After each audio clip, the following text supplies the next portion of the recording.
We're now standing here on the Brookwood War Cemetery.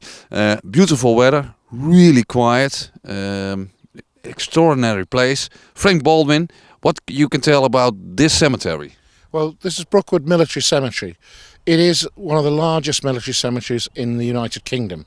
Very similar to the war cemeteries in France and Belgium, but this is maintained by the Commonwealth War Graves Commission, and whose office is over to our right.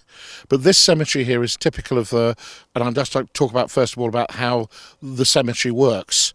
This is a military cemetery, and cemeteries of a certain size, you will have a cross of sacrifice, which shows it's a Christian cemetery. They originally had an argument about how Christian they should be, and cemetery of a particularly large size would have a stone of remembrance, which is deliberately the wrong size to be a Christian altar.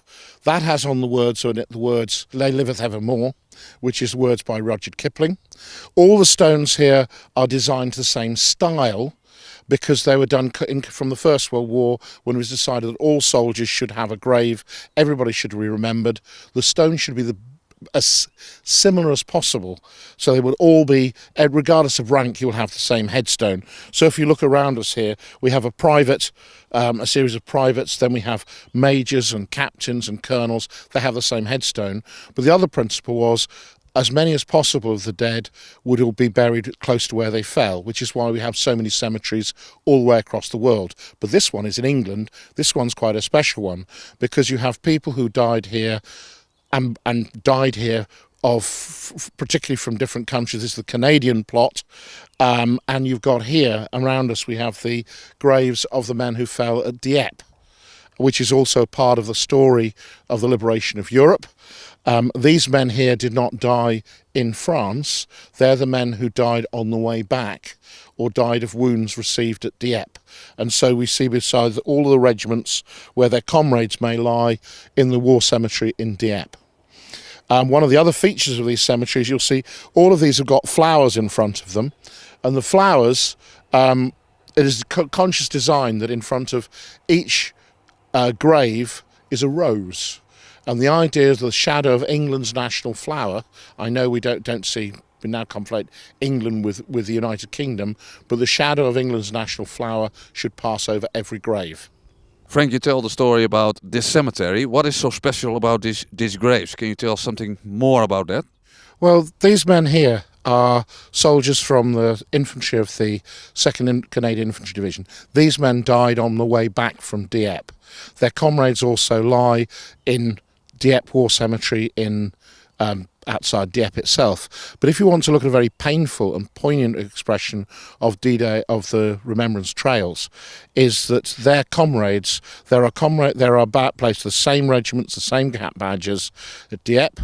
Then they landed in Normandy, and you'll find the same graves, the same stones, the same regiments at Bannerville and in the cemeteries towards Falaise, and then you also find them in the Scheldt estuary near Bergen-op-Zoom, and then towards Groningen. So you can actually follow a trail, if you like, of the comrades of these men who fell at different times in the liberation of Europe.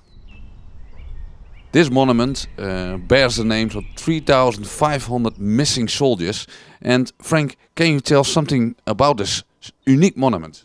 Well, most of the monuments the missing have are in the theatre in which the operations were conducted. So if someone died in Normandy but had no grave, their names would be on the Bayeux Memorial. If it was the Netherlands, they'd be on the Groesbeek Memorial. But here are the names of the people who died outside a theatre of operations, either because that theatre was so small or because they were doing something dispersed, such as spying. Is there a specific name on this monument, Frank? Yes, let me point out this name up here. This is Violet Szabo. She is a hero. She left her 18-month-old daughter after her husband was killed in action to become a spy. She made 2 jumps into France in 1944 as a wireless operator. The second one in June 1944, she became involved in an action against German tanks, a German tank unit, and was captured.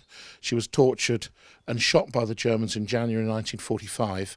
The letters GC after her name show that she was awarded the George Cross, which is the highest decoration for gallantry and ranks alongside the Victoria Cross.